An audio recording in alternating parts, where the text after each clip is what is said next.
1, 2, 3, 4, 5. I'm gonna cook a meal that's gonna make you mine. I'm turning up the oven, now we're ready to roast.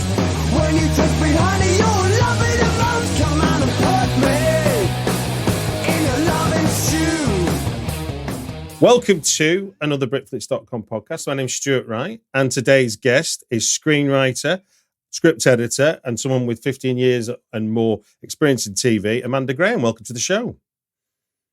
Hi, Stuart. It's so nice to be here. Thank you for asking me. I'm very excited. We're going to do 5 mindsets to have to kick down the doors if you're an outsider.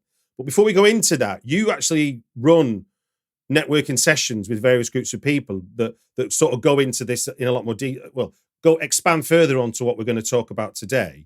So do you want to just give a brief overview as to, who what type of people you talk to, how those networking sessions work? Yeah, no problem, Stuart. Okay. First of all, I know that there's a lot of people who are going to listen to this and networking has got to be one of the worst things to do, right? Especially if you're introverted or you live in an isolated place or whatever. It can be really, really difficult. And in my 15 years of working in the TV industry, I have made every single mistake that you can make networking. And so what I did was I started putting all of these mistakes together and kind of cracked a little formula, you know what I mean? And then I kind of pulled together different strands of knowledge, like how to network in person, how to kind of crack people, you know what I mean? How to email people you don't know, which is a huge thing, for most people who network, really. How to know when people want to talk to you in a room, kind of networking attitudes, who to network with, and then kind of networking online as well. So like through Twitter, LinkedIn, that kind of stuff. It sounds really, really dry, but I think the tragedies from my life, Stuart, that I put into it, as well as the tragedies from other people I know in the industry, from like networking nightmares, whatever. Really, it's quite a fun session. It's very lighthearted. It's really good. But also, I think as well, what that speaks to is that networking is a forever sort of lived experience. You're always going to meet people you can't really network with. You're going to meet people you get on with within seconds of looking them in the eye. And it's a numbers game in the end, in some senses, because you go out with the hope of meeting some interesting people or people that are interested in you, but you won't always find them. 100%. 100%. You do want to find people you're interested in and people who are interested in you, like, people you can collaborate with. And I think the biggest problem with networking is that people have this idea, that it's like coked up 80s suited dudes, pushing cars into each other's hands and like trying to seal the deal, and it's really not like that at all. It's much more about finding the people who you're going to work well with, or support or whatever. It's building your nest essentially. And just like you said, it is a lifelong thing. It's just something that you kind of never stop doing. It is in terms of your career, in terms of your life path, it's probably one of the most important things you can do, period. And I think it's interesting that you try and teach people how to get the best out of it.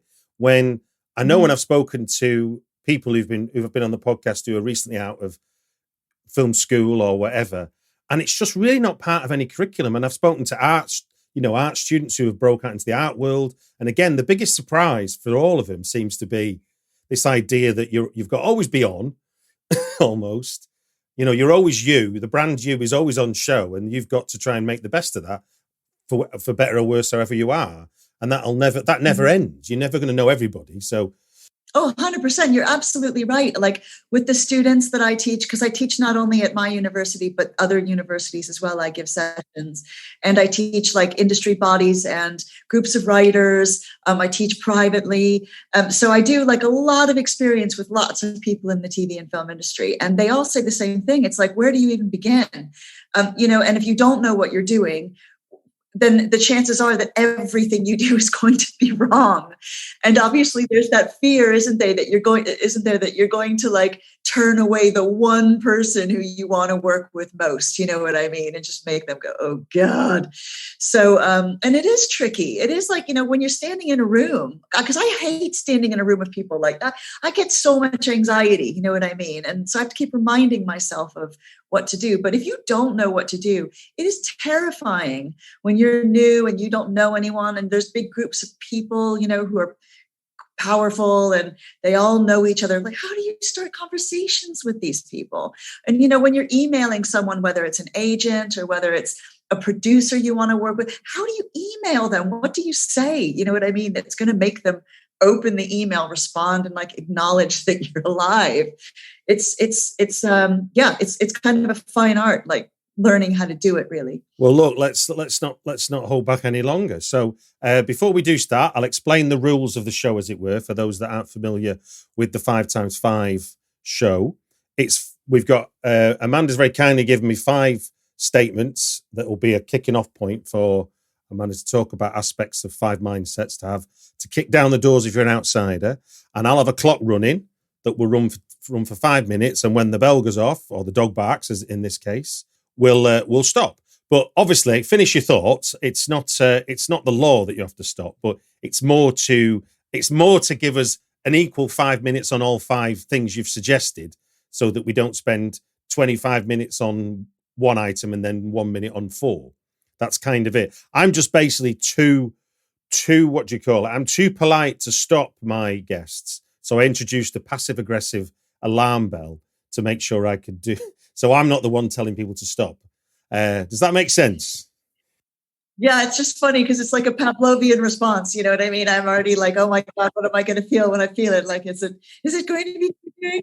There's so much jeopardy in this, Stuart. It's very exciting. Well, that's also part of the fun, is it introduces a little bit of jeopardy to what would just be a conversation, which is not a bad thing.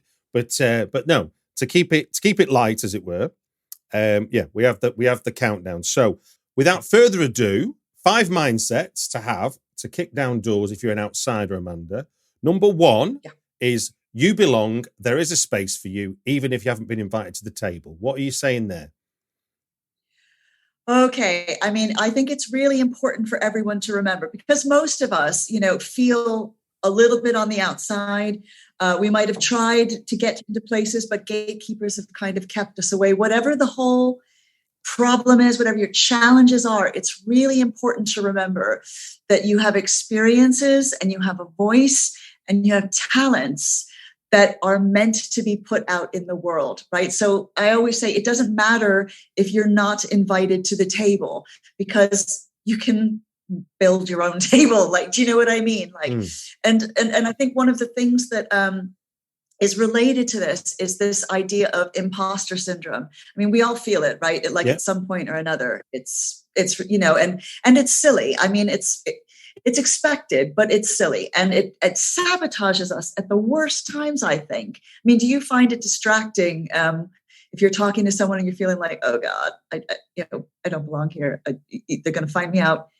It's awful, isn't it? It's no. When that thought strikes you, it can almost make you lose the use of the English language. Sometimes you kind of, you're in the flow, and then you look around the room and you see other people go, oh my God, they're more important than me. Yeah. What have they got to learn from me? You know what I mean? I'm new, or I haven't got that much experience, or there's something wrong with me, or whatever it is. Right. So I tell people, like, whenever they feel imposter syndrome, one of the things is that, you can do things like charting your successes is a big thing, and talking to people honestly about it. Because generally speaking, no matter what industry you're in, unless they're assholes, essentially, everyone has felt it and everyone's pretty open about it. Yeah. And it's a really nice way to kind of bond with people. If you can just stand to make yourself a little bit vulnerable. And also, with imposter syndrome, I think that's that comes down to a perfectionism. And I don't know if you feel this way about it, Stuart, but like, I know that, like, I can get caught up in something needing to be perfect, or me needing to be perfect, or, saying the perfect thing, or creating the perfect thing, when there is no perfect. There isn't. Well, of course, yeah. When you say it like that, the idea of me speaking to someone who I think has got influence in whatever my future is, and worrying about the exact words I'm going to say, Whereas if I was talking Yeah. to anybody that I'm more familiar with, so like I'm talking to you now, I haven't scripted these words in my head because I'm thinking, oh my God, I better make sure everything I say is on point for whatever Amanda might impress Amanda. But there is, when that thought strikes you, you can't, I don't really know what to do to try and avoid it. But I've learned not to worry too much, that I'm having a conversation with somebody and I try and think, well, if it's my friend, then they'd be interested in what I've got to say. And that's all I've got to rely on sometimes. That's what I always tell people in networking sessions. That's a great point. That, you know what, when you go to a concert or a show or like a comedy thing, and you're like, you know, in the queue for the bathroom or like at the bar, you just talk to people naturally about what you've just seen, don't you? Even complete strangers. So I think what it's about is finding what you both have in common. You know, it's like a little puzzle, trying to figure somebody out enough to figure out what it is that you can both talk excitedly about. And then that imposter syndrome kind of tends to disappear. But one of the things I wanted to like reiterate with this idea of you belonging and feeling that is that there is a real distinct edge to being an outsider, because if we haven't been invited to the table, then we aren't bound by the same boring traditions and expectations, right? So we're kind of a little bit outside the rules, and we are generally underestimated. And it is much better to be underestimated than it is to be overestimated. Do you know what I mean? And the other thing is that if you do feel like an outsider and you are outside of the mainstream for whatever reason that's happening, the chances are, especially if you're a creative, that you have an untapped audience out there whose needs are also not being met. Do you know what I mean? Because of the gatekeepers. So again, that gives you a distinct advantage, because you can be, you know, that small fish in the big pond, or you can be a leader, a thought leader, you know, creating kind of leading edge type content and whatever else for an audience that just has been ignored. You've reminded me of something that I remember going through in my own life, which was when I moved to London 20 years ago, my only experience... Oh, there goes the 5 minutes. Let me just finish mid-thought. When I came down to London, I had no experience of London media whatsoever. I'd done some journalism in Manchester and I'd written about the arts and music and stuff.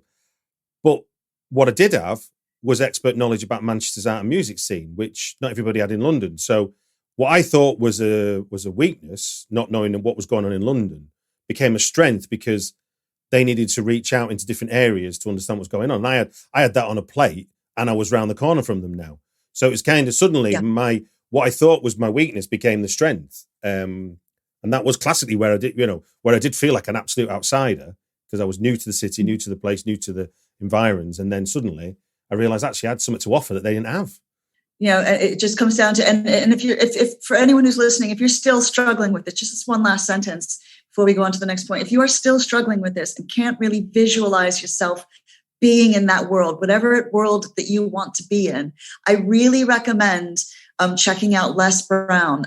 He's a motivational speaker, and his life story is insane. It's like, oh my God, I just love him so much. He's just brimming with charisma and possibility. And honestly, if he can change his life and imagine himself into the successful career he's had, anyone can do it. So check out Les Brown. Well, look, and we'll there'll be probably a few other books you might mention in this conversation. So we'll make sure we put links to all those in the show notes when the podcast goes live.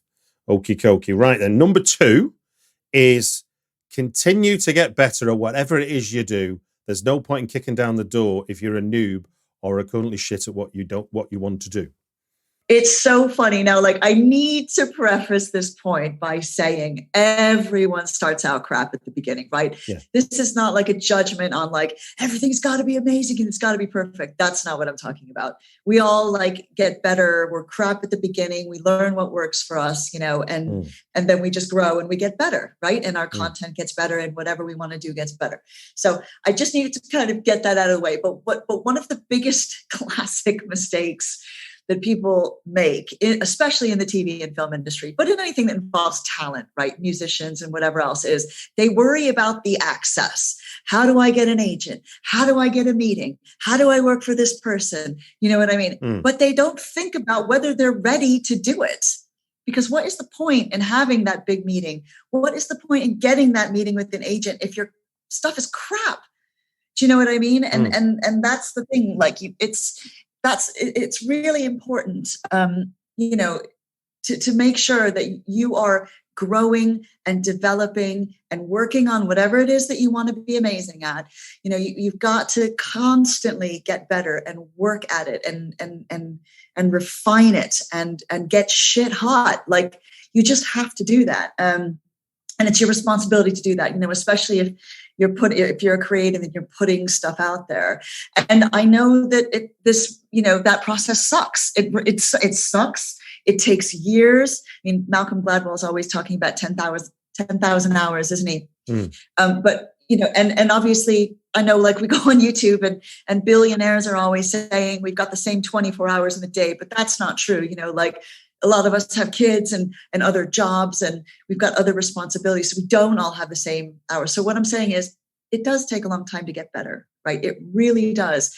But it's just something that you have to do. And unfortunately, if you are an outsider and there are gatekeepers who are trying to keep you out because you don't fit the mold or whatever else, then unfortunately, it's kind of like, like Steve Martin says, you have to be so good that they can't ignore you, right? So your scripts have to be so good that the agent is dying to take you, or your music has to be so amazing that people want to see you live, or whatever it is. And, you know, obviously that's exhausting, but the upside is that you will scrape and you will fight and you will claw your way up in terms of, you know, your talent and everything. And when you do that and you get to the place where you want to be, it will feel like magic. It will feel like magic. And, you know, people who've had it easy, who get given every opportunity without really working for it, it's very rare they make things that are memorable. And in a way, what it sounds like what you're saying is, you know, there's going to be a little bit of luck involved somewhere on the line. So be ready to be lucky when that happens. It's like, that is a great way of putting it. Yes, be ready when the opportunity arises, but always remember that especially the first couple of years you're, you know, playing or writing or whatever it is you're doing, you're probably not as good as you think you are, you know? And so it's important, obviously, to like make sure you're getting like your peers, like giving notes back and giving, you know, listen to people's feedback and stuff like that, because I blew a big chance when I was a new writer with AMC, a huge chance. And I thought I was ready, and I wasn't even close to being ready. And so I just, you know, it's one of the things that I always try and make sure that it's not just about getting past the gatekeepers. It's about our work being good enough so that we're irresistible to someone, you know, to an audience or whatever else. So, yeah.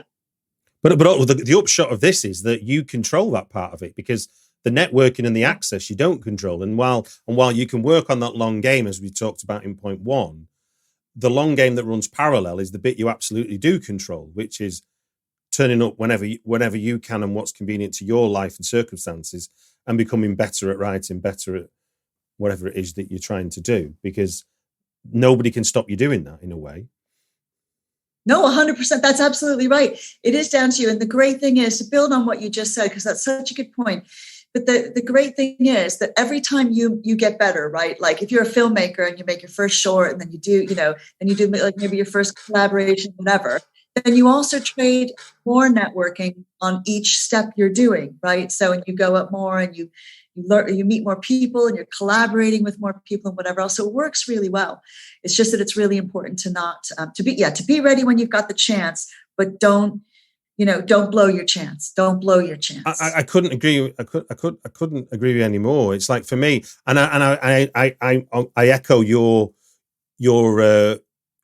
idea that we're not as good as we think we are.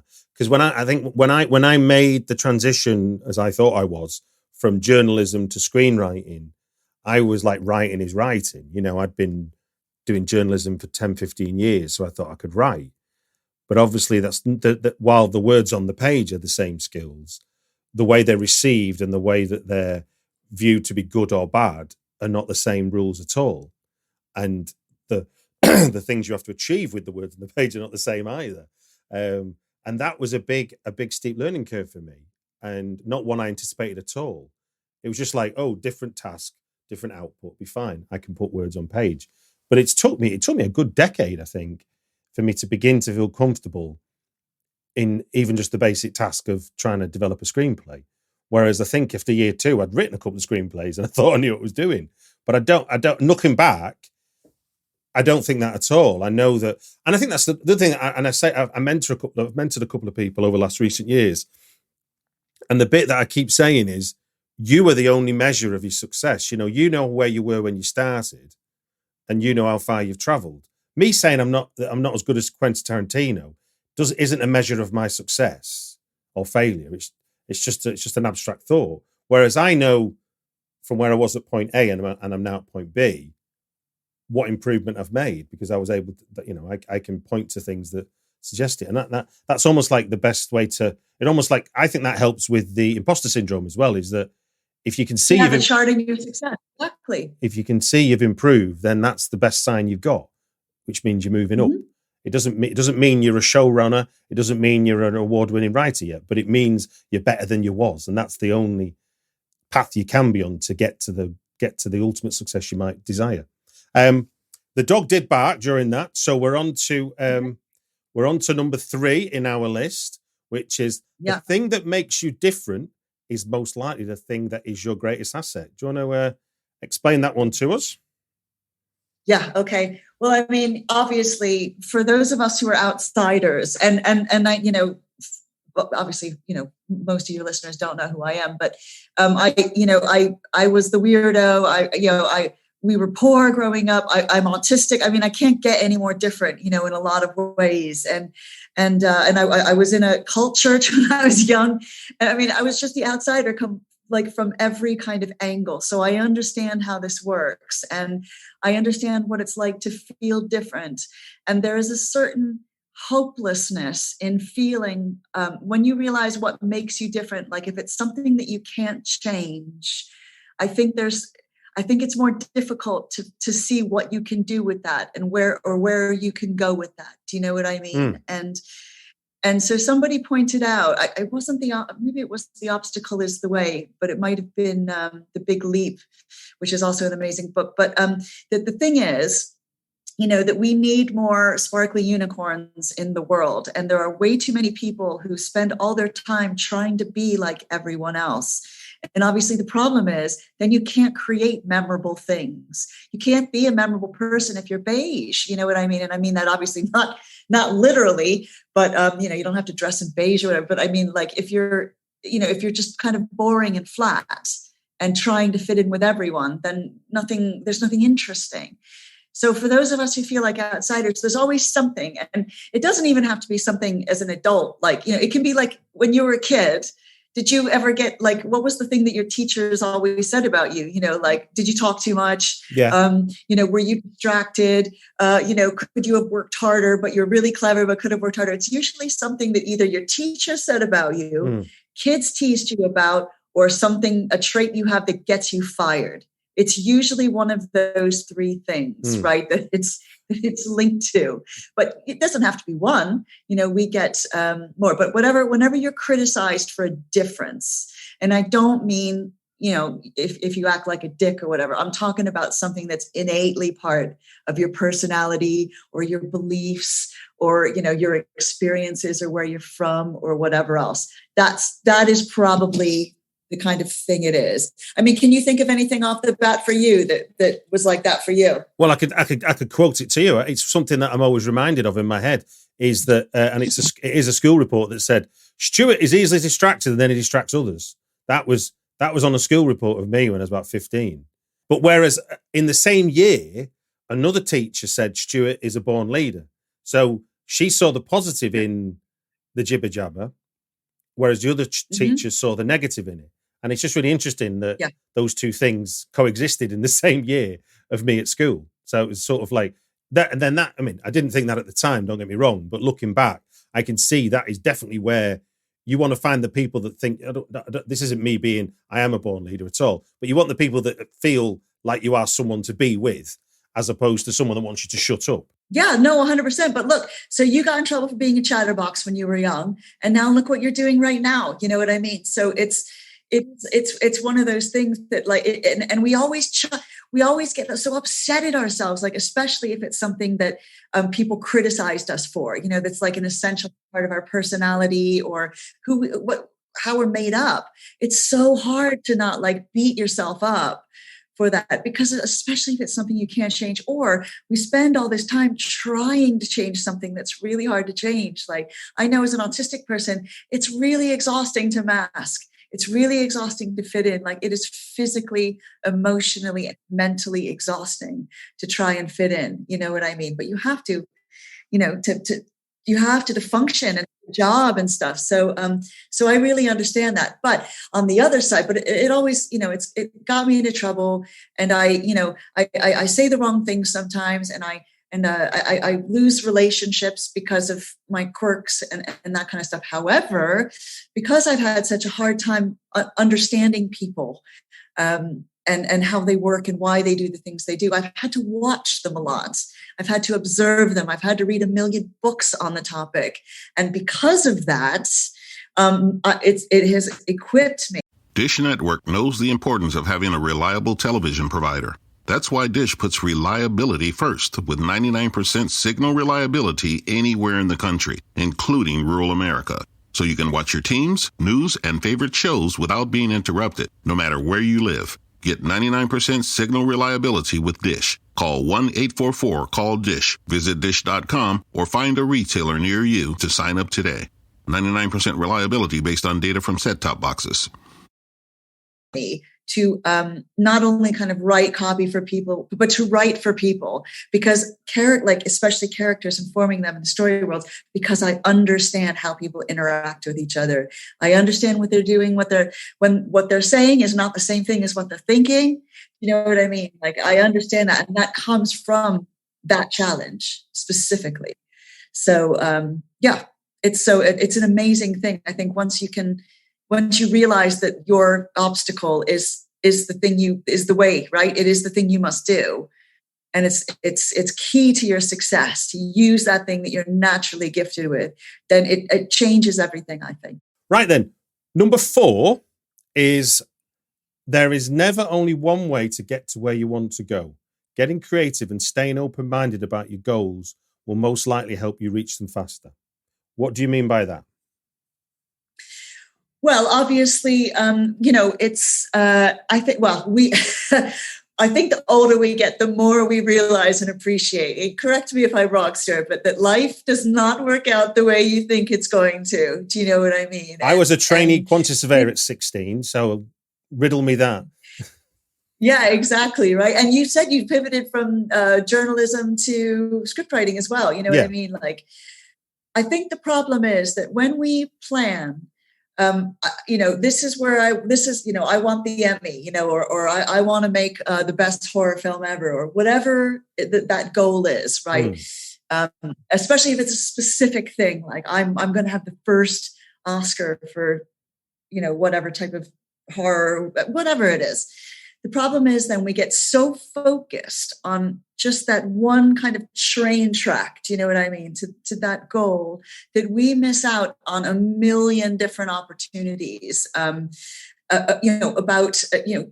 life gives us. We miss the roundabout ways, the zigzags that get us to those goals, like, that teach you other things that you maybe wouldn't have learned, along the way. And sometimes when you get sidetracked, and you allow yourself to get sidetracked, you find gifts and things that you love that you wouldn't have necessarily known. You know what I mean? So it's really important, I think, to be flexible. And also that, as we get older and as we evolve and learn things, our goals kind of change a little bit. You know what I mean? Think about the person you had a crush on when you were 14 and wanted to profess your undying love for. I mean, can you imagine if you had actually ended up with them? It's like, So it's really important to kind of stay loosey-goosey and open to kind of what life throws at us. And I learned, it's important to stay open and not do that thing of the sunken cost thing, right? Because that just leads to devastation, essentially. Like, so the sunken cost is obviously, I've already put this much effort into it, or these many resources, or this much time. I have to stay in this. If you're getting an opportunity to do something like a little bit different, maybe it's time to just kind of just be open, try the new thing. And don't be stubborn, and say it's got to be this way. So, what we were talking about before, I read this book called Pivot by Jenny Blake, and it's amazing. It's so good. And it's about what happens when life forces you to pivot, right? Like maybe you're getting into a new phase in your life, or you've got to move, or you've been fired, or whatever it is. So now this is so cool about like how to shift your goals, right? So she strips back like this kind of shift in your life and into a few things. First, she gets you to figure out your core values, right? Like the 5 most important things or phrases in the world that make up who you are, whether you're about freedom, whether you're about justice, whether you're about money, whether you're about, loving your family, whatever it is, those few things, those core values you've got. Then she gets you to think about the things that you're naturally good at, right? Like we had just talked about, things that like come naturally to you, things that people say you're really good at that don't require a lot of effort. Doesn't matter how small they are. Doesn't matter how you could be introducing people, and that's what you're good at, whatever it is. So you add the core values, you add the things that you're naturally good at, and then she gets you to think about your mission statement. Like, in other words, what impact do you want to have on the world? What impact do you want to have on the people that you love, or, whatever, whoever that is. Now, this is where it gets magic, right? You combine all these things together. Yeah. And you think about, instead of thinking about that end goal, the award, the accolades, whatever it is, the prestige, whatever that thing is, the pot of money, instead of thinking about that, think about the feeling that you would have if you were doing the thing that comes naturally to you in perfect alignment with your core values and having the impact that you want to have on the world. Now, when you focus on that feeling, instead of focusing on how you get there and what that end result is, then you free yourself up to have different experiences. So what I mean is, like, I want to have an impact in the world by making people feel empowered, no matter how messed up their lives were, how much they've messed up their lives, or whatever else. Now, the way I thought I was going to do that was by writing, right? Writing shit hot shows, shit hot movies, and whatever else. And that's the only way I was going to do it. But then I started thinking, okay, I want to feel good about helping people, right? I want to feel good about that kind of thing, but I can do that in other ways. I can do that. Teaching comes really naturally to me. Maybe writing some books that can help people as well. So that's what I mean. If you shift the goal to, your goal is to feel that specific way, then you open up the ways that you can get there. Open up the possibilities to try new things, and you never know where life will take you. Absolutely. No, I mean, if I could take you on the bumpy journey that was trainee quantifier at 16, it then became... Yeah, go ahead. It then became various warehouses, office jobs. It then became a communications manager. It then became a journalist. It then became a screenwriter, a podcast host.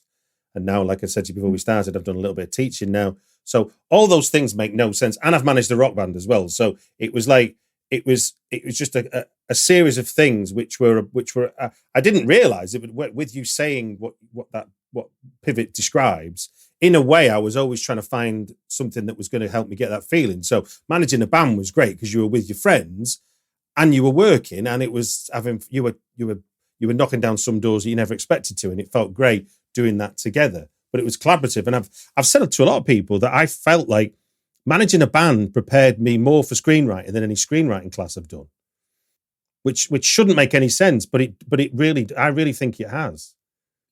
I love that, though, because it actually is kind of a natural progression, because the one thing that all of those have in common is that kind of sharing ideas, that collaboration, like whether it is, working in a trade or you're chatting with them as well. You know what I mean? Like you're in that kind of setting where you need to chat with people, and what you do actually requires you to chat with people. Which goes right back to, like you said, when you were 15 or 16, you said your teacher saying that. So it all makes sense. I think just sometimes we need to have somebody point that out to us. And then you're just like, oh God, it's that connecting the dots thing, isn't it? Oh, now I get. Right then. Number 5 in your 5 ways, 5 mindsets to have to kick down the doors if you're an outsider is find your people. No matter how isolated you feel, there will be people like you out there. Do you want to expand on that for us?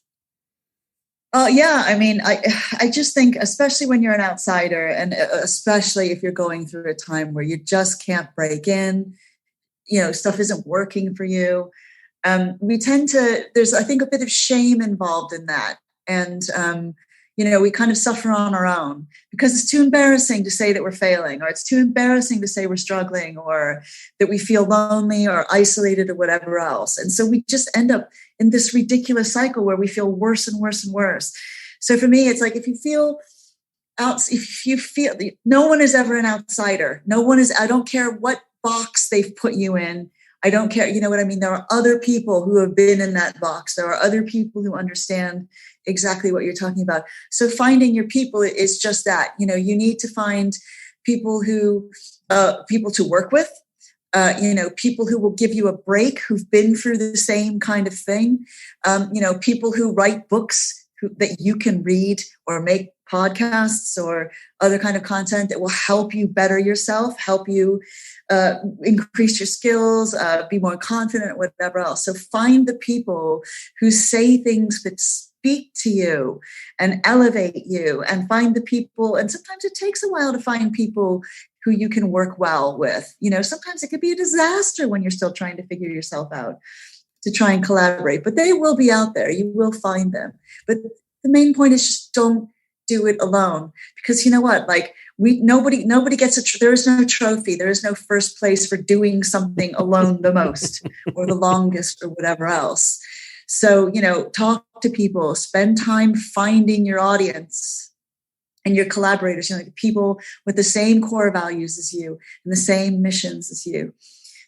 I'm always telling my students, there's an academic, his name is Vincent Timto, and he researches people in systems, right? Like, so say like you left home and you go to university, or, you did one trade and then you move like from journalism to screenwriter. So then you're in a new world. So it's what happens when you enter a new world, right?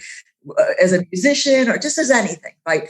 And he's shown that you're much more likely to not quit the more you enmesh yourself around people who do the same thing, which is why I'm always telling screenwriters, get on Twitter, go into writing groups. You know what I mean?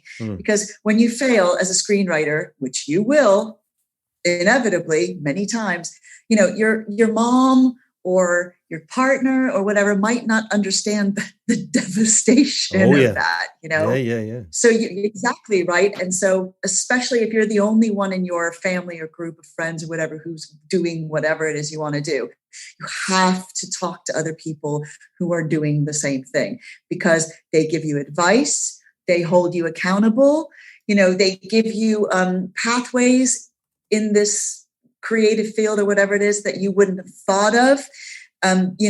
They'll call you to task when you need to be called to task. They'll encourage you. And you just desperately need that. You just do psychologically, because I don't care how introverted we are, and I'm a super introverted person, but, we are still as humans, social animals. And our biggest innate need is acceptance, period, psychologically.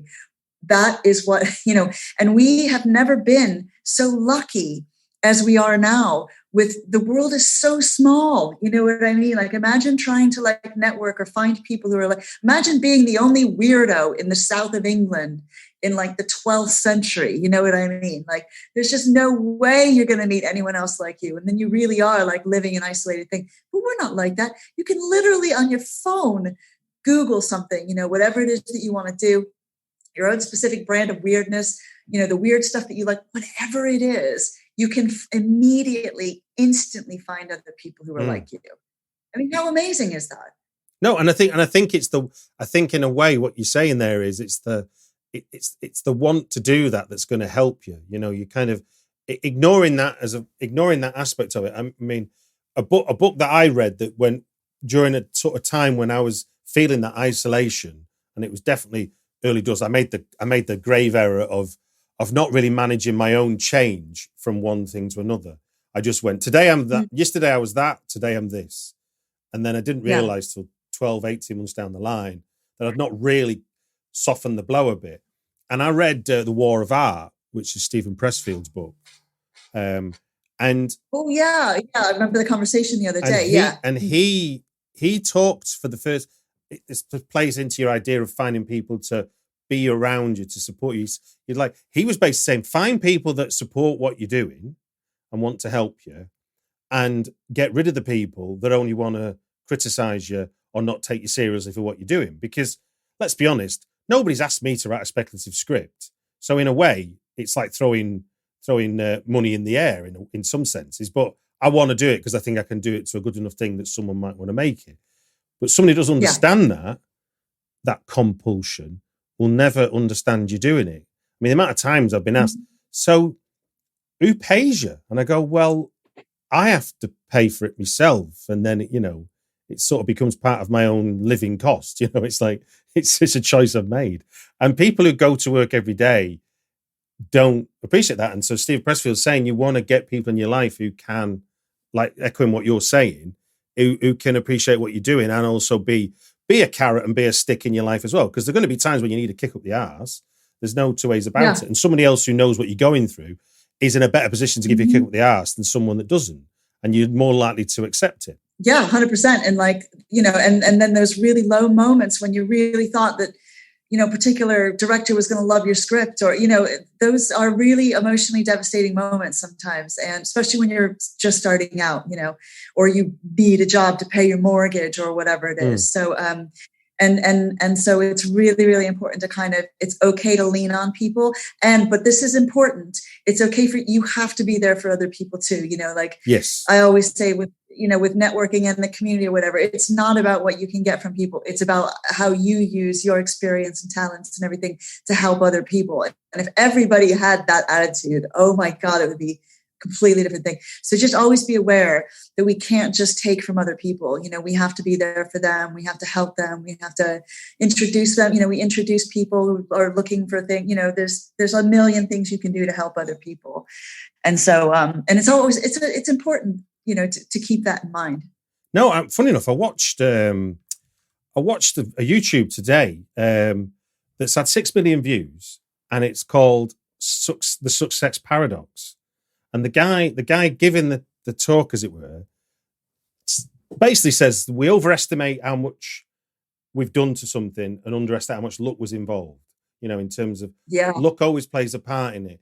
And he said, so if you do happen to get it, what I thought was really great was he sort of said, if you do happen to get lucky off the hard work you've done, then in a way your job is to pay it back and provide some luck for people that might not be as lucky as you, almost. It's like try and find a way to increase the spread of luck, because obviously being born in Britain makes me luckier than a lot of people around the world just by accident of birth before I've even took my first steps in life, so when I get what I think is a success later, there has been luck involved, whether I like to believe that or not. And I may well have struggled and I may well have felt isolated, but that doesn't change the fact that I'm lucky as a starting place. Yeah, 100%. And even if you've had a really shit time and you didn't have any breaks and it took you like 20 years to get somewhere, then you know how bad it is and you know what it feels like. And so, they use that phrase all the time, don't they? Put the ladder down behind you so that somebody else can come up. And that is, oh my God, that's so important, because I think we all know what it's like to kind of be on our own and look for somebody and look for help and not have anybody there willing to help us. And that is a brutal, nasty place to be. And, we need less of that in the world, I think. So, well, look, we've done our 5 now. I'm going to just repeat them, as it were. So we've just gone through 5 mindsets to have to kick down doors if you're an outsider. So we've got 1, you belong. 2, continue to get better at whatever it is that you do. 3, the thing that makes you different is your greatest asset. 4, there is never only one way to get to where you want, and find your people. I think there's a whole lot of other things we could have talked about, but I think there's a whole heap of advice in there and some good pointers. You mentioned a couple of books. Is there any other books that you've found inspiration and encouragement in that you want to name check while we're on the podcast? Yeah, 100%. Like, oh God, who's the author of The Big Leap is a big one. Especially if if you have problems with self-belief or self-sabotage, then The Big Leap, because they talk about your upper limit problem, which is that you can only have so much happiness. And then when something good happens, you tend to self-sabotage. It's like a thermostat. And you tend to self-sabotage. So that's why, when you get, you sell your first script, what's the first thing you do? You go out and party like crazy, which makes you feel like crap the next day because your brain is resetting. Oh no, I can't have that much happiness. I've got to get it back down to here again. And then I've got to freak out about trying to sell the next one. And what am I going to do? So that is really, really good. I love that book because that's a big problem. I think I have an upper limit problem big time. So, and then, like I said, anything by Les Brown is really good.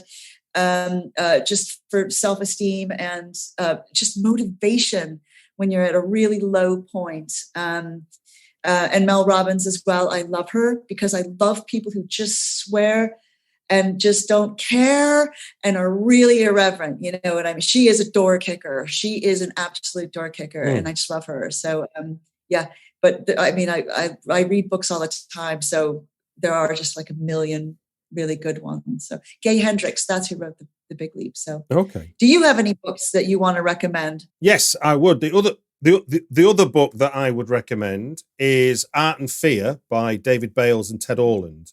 It's not a writing book. It's written by two fine art lecturers. But what it does do is it talks to the process, and it also talks to the compulsion. The idea that you're compelled to do something, that should be the motivating factor. What is it you want to do is the thing that should be compelling you, not what do I have to do.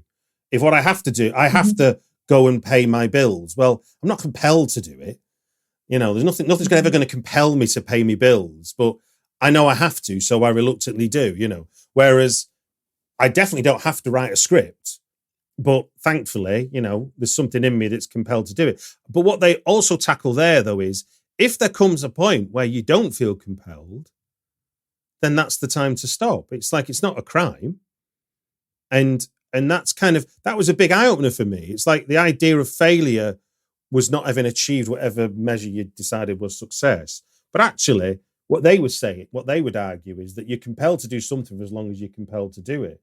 And everything you do is a work in progress on the next work in progress, which obviously plays into you're never going to be perfect. The example they gave was they did an experiment with their class, and they said, right, they split a class of 50 into two groups of 25, and they said, right, you design the perfect shoe, you design as many shoes as you can.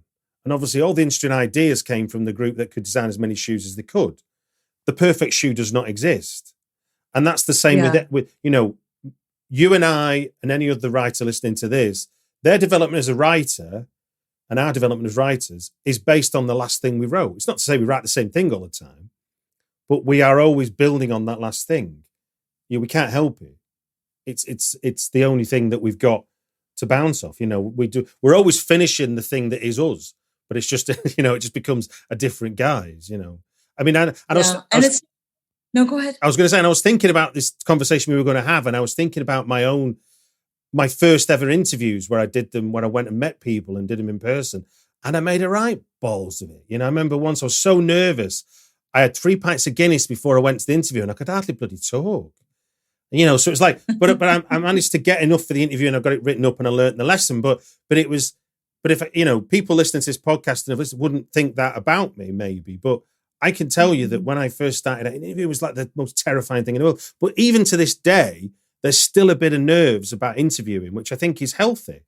And I think that's the way you should also treat networking opportunities, in the sense of the nervousness is your adrenaline, just trying to get you ready for it, to me. And I think one of the hardest things to do, and I found one of the most beneficial things to do, is often not to chase the conversation. Be happy to stand in a room full of people, talking to no one for a bit. And I don't mean look at your phone. I mean, be aware and looking around the room, but not chasing the conversation and stuff. Because often the conversation can find you. If people are moving about, so you might be the one that stands still. And I found that, that I'm not saying I've met every single collaborator I've ever found that way, but certainly at some events, I found that one of the most beneficial ways to get talking to people is to just be the one that stays still. It takes a bit of nerve at first because it's odd to be stood there doing nothing. No, well, yeah, I mean, that's a brand new strategy for me. Although I always tell people to step back and watch groups and watch how they function, because I give them little tips on how to get into the groups and everything. But I tend to find that we have put so much pressure on ourselves at a networking thing, to get a result. I must close this. I must have a meeting with this person afterwards. I must get them to like me or whatever else. And if we just took that time to get to know a little bit more about that person, so in other words, like if you meet a producer, instead of like, how long have you been doing that for? Da, da, da, da, da. So boring. It's not memorable. There's too much pressure on it. So what I always like to ask is, oh my God, that's so cool. I love that you're a producer. Talk to me about the moment that you decided that's what you had to do. Were you watching a movie or what was it that made you go, that's what I want to do? Because if you can get them into an emotional state, you know what I mean? That's of a positive moment like that. It's so much more interesting. And then you can find out what makes them tick. Because then they go, oh my God, yeah, I was watching Jaws, or, it was Indiana Jones and it was amazing. And I just knew that I had to be part of something really big with a huge story. And I'm telling you everything about themselves, just by talking about things like that. So I find maybe if we combined our two tips right there, we'd be unstoppable. Indeed. And wouldn't that be a scary, exciting world? We'll have a huge production company in 2 years' time. Well, look, Amanda, it just gives me to say thank you very much for giving us your time on the Britflicks podcast. Oh yeah, it's been an absolute pleasure, a real pleasure. And I appreciate the invitation, Stuart. Thank you.